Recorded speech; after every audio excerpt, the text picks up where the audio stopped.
어느 한적하기 그지없는 산골 마을, 이곳 분위기와는 어울리지 않을 정도로 소란스럽게 만화를 그리고 있는 인물이 등장하게 되는데요. 세상 요란스럽게 그림을 그리는 만화가 니즈마 에이지입니다. 니즈마는 그 뛰어난 실력 덕분에 점프의 편집장이 직접 본가를 찾아와 섭외를 하게 되는데요. 점프에서 연재를 하는데 조건을 걸고 싶다는 말을 하게 되었고, 그 조건은 자신이 점프에서 1등 만화가가 된다면 마음에 들지 않는 작품 하나를 끝낼 수 있는 권한을 달라는 진짜 말도 안 되는 조건을 내걸게 됩니다. もし僕がジャックで一番人気の作家になったら僕が嫌いな漫画を一つ終わらせる権限をください. 그 조건에 유지로가 불가능하단 말을 하자, 그럼 연재하지 않겠다는 말에 오히려 담담해진 편집장은 그 조건을 받아들이겠다는 말을 해서 그 결정을 끝으로 니즈마는 도시로 가게 됩니다. 그렇게 도시로 올라온 니즈마는 여기에 있는 까마귀를 보면서 반응하는 걸로 차기작을 예고하는 걸로 보이네요. 그렇게 니즈마는 새로운 거처에서 이전에 우승한 만화대회에서 받은 상금으로 거대한 스피커를 장만해 모르는 새에 이웃 주민들에게 층간소음으로 인한 사리웃구를 키워주고 있을 때 천재적인 실력을 발휘해서 벌써 다음에 연재할 옐로우 킷이라는 작품을 5화까지 그렸다는 모습을 보여주게 됩니다. 이런 천재 니즈마에게도 견디기 힘든 모습이 보였는데요. 바로 자신의 영역에 누군가 침범하는 모습에 극혐하는 모습을 보여줬지만 유지로가 핸드폰으로 한번 크게 데이고 나선 핸드폰을 책상 위에 배치해서 처음부터 니즈마의 영역으로 인식하게 된 뒤로는 괜찮아집니다. 그런데 이 뒤에 믿기지 않은 일이 펼쳐지게 되는데요. 그건 바로 옐로우 킷의 연재분을 받으러 온 상황이었지만 갑자기 크로우의 연재분을 보여주는 상황이 된 거였습니다. 이런 전대미문의 사태에 유지로는 어이없어 하지만 막상 읽어보니 훨씬 재밌는 작품에 놀라 니즈마를 편집장 앞에 데려간 뒤 그 원고를 보여주고는 미리 준비해놓은 네임만 있다면 크로우로 연재해도 좋다는 허락을 받게 됩니다. 하지만 정작 사고를 친 니즈마는 그 자리에 없었는데요. 新妻くんどこ行ったんだ。自分のせいでこんなことになってんのに。 그때 니즈마는 회의를 하고 있는 아시로기의 테이블에 가서 미팅을 구경하고 있었고, 그러던 중에 아시로기가 연재를 못한다는 얘기에 연재가 안 돼서 아쉽다는 말을 하게 되어 처음엔 무시하는 건가라고 오해를 받게 되지만, 니즈마의 자신은 아오모리에서부터 혼자서 그리기만 했기에 동년배 작가들이 있는 이 상황에 기쁘고 앞으로 친하게 지내자는 순수한 말에 정말로 안타까워하는 거였구나라는 인식을 받게 됩니다. 그렇게 대화를 나누는 사이에 유지로가 찾아와 크로우의 네임이 있으면 연재할 수 있다는 얘기를 듣게 되고, 니즈마는 자기 머릿속에 있으니 1시간이면 그린다는 말을 한 뒤 정말로 1시간 만에 다 그려내는 모습을 보여주게 됩니다. できました. 그 뒤 연재 허가를 받은 뒤 다시 아시로기에게 찾아와 어떻게 그렇게 빠르게 잘 그리냐는 타카기의 질문에 자신은 아무런 생각 없이 자신이 좋아하는 캐릭터가 움직이는 게 보여 그렇게 그릴 수 있다는 말로 자신의 천재성을 과시하는 순간, 아시로에 자신들도 연재를 따내서 니즈마에게 도전하겠다는 얘기를 듣자 그때쯤 자신은 점프사의 1위에 있을 거라는 더욱 강한 도발 매트를 날린 뒤 편집부를 떠나게 됩니다. 그렇게 택시를 타고 떠나던 중 그 안에서 유시로에게 그들은 분명 크게 성장할 것이고 그건 그들의 주인공 같은 눈을 보면 알 수 있다는 말을 하면서 그것도 모르는 유시로를 무시하게 됩니다. 足ロギ先生は僕のライバルになると思います。特に背の小さい方は一人でも上がってくると思います。あの人たちとは目が違います。住んでて中は燃えてる。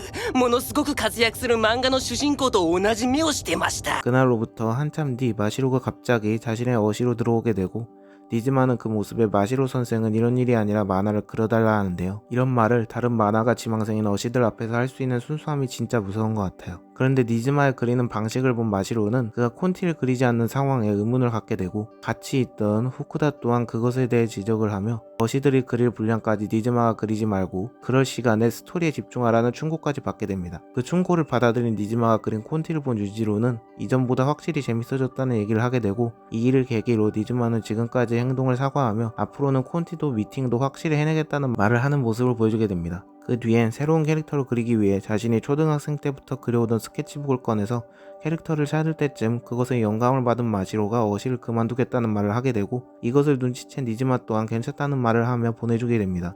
何か掴んだですね。はい。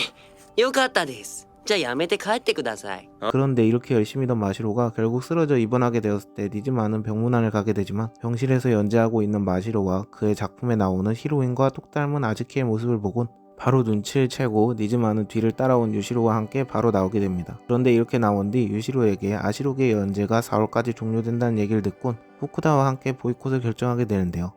確かに足ロギ先生をそんな目に遭わせるとは編集長許せませんね。俺は編集長が撤回するまでジャックに書かない。わかりました。トラップを休ませるなら僕も休みます。 이런 심각한 상황에 담당 편집자들은 협상을 펼치게 되었고, 만약 보이콧을 한다 해도 생활비나 어시비나 어쩔 거냐는 팩트 공격을 펼치지만 니즈마가 자신의 재산을 공개하며 자기가 다 케어하겠다는 말로 편집자들을 기겁하게 만드는 모습을 보여주게 됩니다. 役に立つなら嬉しいです。さすがコミックス10巻で850万部。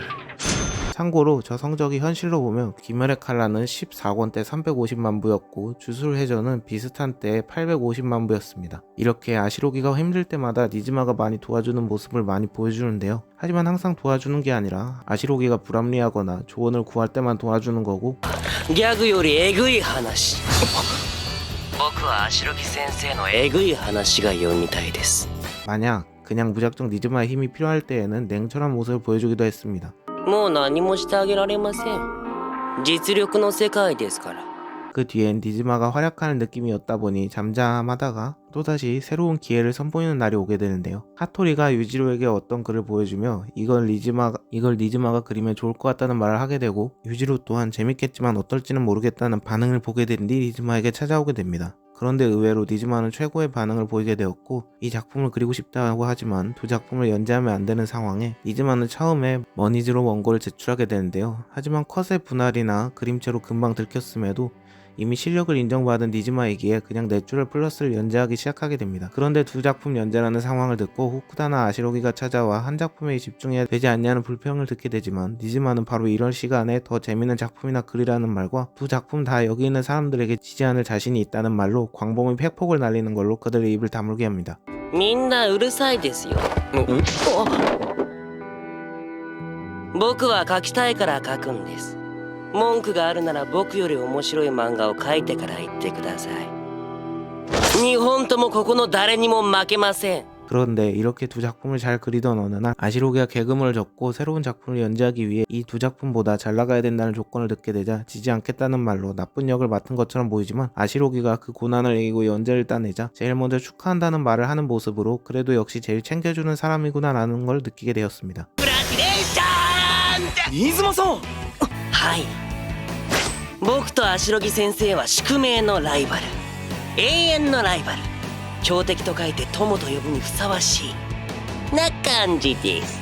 그리고 심지어 자신의 작품인 내추럴이 애니화가 되고 그 성우를 뽑을 때 마시로와의 의리를 위해 이와세를 무서워하긴 했지만 아즈키를 자신의 권한으로 뽑지 않겠다는 말을 하며, 야, 진짜 이 정도면 사랑이다 라고 생각을 하게 되었어요. おお、マシロ先生。どこへ？ここから出る。待ちなさい。こんなことしてただで済むと。マシロ先生超かっこいいです。僕に任せてください。僕の権限で美穂さんを落としたことにします。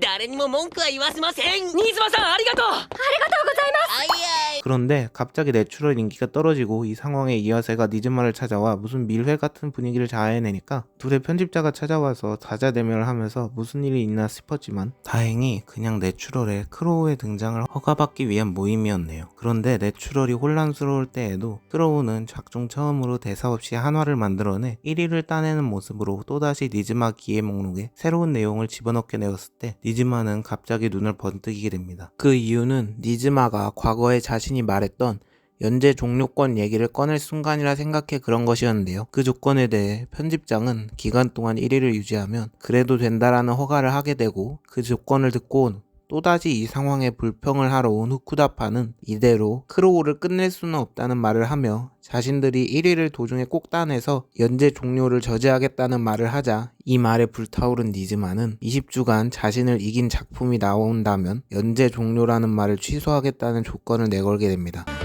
僕が最終回の原稿を書く前に誰であろうと一度でも抜いた人がいたら苦労はやめません。 하지만 수많은 작가들이 열심히 준비한 에피소드나 향상된 그림체로 승부를 봤음에도 불구하고 결국 크로우의 벽을 넘지 못한 채 니즈마는 20주간 1위라는 기회를 펼치는 것으로 크로우를 자신이 생각한 마무리로 연재를 종료하게 됩니다. ここまで担当できたことを誇りに思います。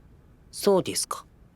そしてお疲れ様でした。 이렇게 작품이 종료되고 다음 작품을 기대하고 있는 유지루를 보여줄 때 니즈마는 벌써 차기작을 그렸다고 하고 이번 작품은 국내가 아닌 세계 1위의 작품으로 그려내겠다는 포부를 밝히게 되는데요. 그렇게 탄생한 좀비건은 니즈마가 지금까지 그리던 왕도 배틀에 아시로기의 영향을 받은 사도 같은 느낌이 섞여 니즈마가 좋은 영향을 받았다는 편집부의 좋은 평가를 받는 걸 보여주게 되지만 이 뒤에 이번엔 아시로기의 사도스러움에 왕도 배틀 같은 느낌이 섞인 리버시가 나오게 되고 그 작품에 좀비건이 밀리게 되자 자신은 세계를 노리고 있었지만 아시로기 선생님의 작품에 밀리면 안 된다는 생각에 잠시 작품을 내지 않아 유지로를 섬뜩하게 만듭니다. 그렇지만 얼마 뒤 자신의 진정한 라이벌은 아시로기 선생님이란 것을 깨달은 니즈마는 리버시와 대결하기 위해 다시 연재를 시작하기로 결정하게 됩니다. 그래서 니즈마는 자신이 지지 않기 위해 리버시에게 밀리고 있다고 생각이 들 때쯤엔 리버시는 할 수 없는 캐릭터 교체를 선보이거나 애니화가 힘들 것 같다고 본인이 생각할 때에도 리버시가 애니화가 될 것 같다는 얘기에 애니 콘티를 많이 준비해서 자기 걸 애니화 시키려고 하는 열정을 보여주게 되기는 하지만 아시로기가 계속해서 니즈마와 라이벌급이 될 수 있게 해주기 위해 리버시의 애니화가 성공하게 되어 자신의 작품에 애니화가 밀리게 되었지만 침울해하지 않고 편집장의 연락을 받은 니즈마는 오히려 그 결과에 더욱 불타올라 작업을 하고 있던 모습을 보여주게 됩니다. そっちの方が断然燃えます。より燃えてこれからかけます。 그렇게 리버시가 애니화가 되고 좀비건을 판매수에서도 잡지 투표에서도 이기게 되어 1위가 되고 나서 얼마 후 니즈마가 좀비건의 애니화 의논을 위해 편집부에 왔을 때 마침 아시로기 또한 편집부에 와 있었는데요. 그런 아시로기에게 300만 부를 뛰어넘는 350만 부짜리 좀비건으로 만들어 놓겠다는 말에 아시로기에 그걸 뛰어넘는 작품으로 다시 도전하겠다는 말을 듣고는 열정적인 라이벌 구도를 보여주는 것으로 출연을 마무리 짓게 됩니다. アシロギ先生が帰ってくるまで誰にも負けません。